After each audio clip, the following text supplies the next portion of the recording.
मेघा, ये बेहद दुखद खबर सामने आ रही है। जी, ये खबर अब मुंबई से आ रही है। ये अब हम कंफर्म कर सकते हैं कि Ratan Tata, the industrialist at the helm of the Tata group, वो ही है। उनका निधन बस कुछ मिनटों पहले ब्रीच कैंडी के अस्पताल में हुआ है, मुंबई के ब्रीच कैंडी अस्पताल में, जहां वो एडमिटेड थे। आपको याद दिलाऊं कि बस पिछले हफ्ते ही ये खबर आई थी कि उनकी तबीयत अचानक से बहुत खराब हो गई है और उन्हें अस्पताल रश किया जा रहा है। उस वक्त बताया जा रहा था कि ब्लड प्रेशर में बहुत फ्लक्चुएशन थी और उन्हें आईसीयू में ले गया गया है। लेकिन उसके तुरंत बाद रतन टाटा जी का खुद का हस्ताक्षर किया हुआ एक नोट उनके ट्विटर हैंडल पे डाला गया था, जिसमें ये कहा गया था कि ये सारी बातें बेबुनियाद हैं। वो अपने रेगुलर चेकअप के लिए गए हैं और ऐसी चिंता करने की कोई बात नहीं है।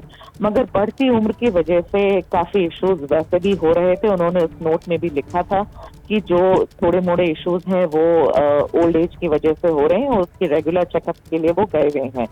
मगर अभी ये खबर आ रही है, उनका पूरा परिवार उनके साथ था इस दुखद अभी तो सारा परिवार अस्पताल में ही है और उनके लास्ट फ्यू मोमेंट्स में भी उनके परिवार के लोग उनके साथ थे। ये खबर अभी आ रही है। तो ब्रीच कैंडी के अस्पताल में मुंबई में रतन टाटा का निधन हो गया है। ये अब हम एबीपी न्यूज पे कंफर्म कर सकते हैं। थोड़ी ही देर में एक्सपेक्ट कर रही हूँ कि परिवार के तरफ से कुछ ना कुछ तो स्टेटमेंट आएगी। अस्पताल के तरफ से भी शायद स्टेटमेंट आ सकती है, क्योंकि आज दिन में भी ये खबर थी कि उनकी हालत थोड़ी ज्यादा खराब हो गई है, थोड़ी क्रिटिकल कंडीशन में है। वो इंटेंसिव केयर में थे। आज इंटेंसिव केयर में वो थे ब्रीच कैंडी में। ये खबर दिन से हम लोगों के पास थी, लेकिन क्योंकि पिछले हफ्ते उनके खुद के हैंडल से ये बताया गया था कि सब अनफाउंडेड र्यूमर्स है, इसलिए आज ज्यादा लोगों ने परस्यू भी नहीं किया। लेकिन अभी ये खबर आ रही है that he has passed away. Ratan Tata,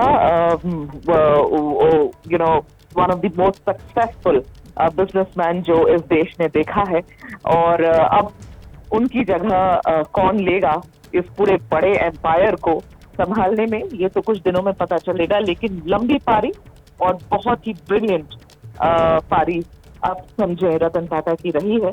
और बिल्कुल मेघा, ये बहुत बड़ा लॉस है, क्योंकि भारत के रतन कहे जाने वाले दिग्गज उद्योगपति थे। ये बेहद दुखद खबर है। काफी लंबे समय से बीमार भी चल रहे थे और अब बताया जा रहा है कि वो नहीं रहे हैं। क्या बीमारी थी मेघा उनको? जी, अभी उसके बारे में तो मैं कुछ भी नहीं बता पाऊंगी कि क्या थी, क्या बीमारी नहीं थी। मगर आप ओल्ड एज से रिलेटेड इश्यूज थे, यही बता सकती हूँ। कोई एक स्पेसिफिक बीमारी के बारे में किसी भी तरीके की जानकारी अभी तक नहीं आई थी। तो ये कहना गलत होगा या इस पे कोई भी स्पेकुलेट करना गलत होगा कि कोई किसी एक स्पेसिफिक बीमारी से परेशान थे। ओल्ड एज रिलेटेड प्रॉब्लम्स थी और उसकी वजह से उनकी कंडीशन डिटोरिएट हुई थी।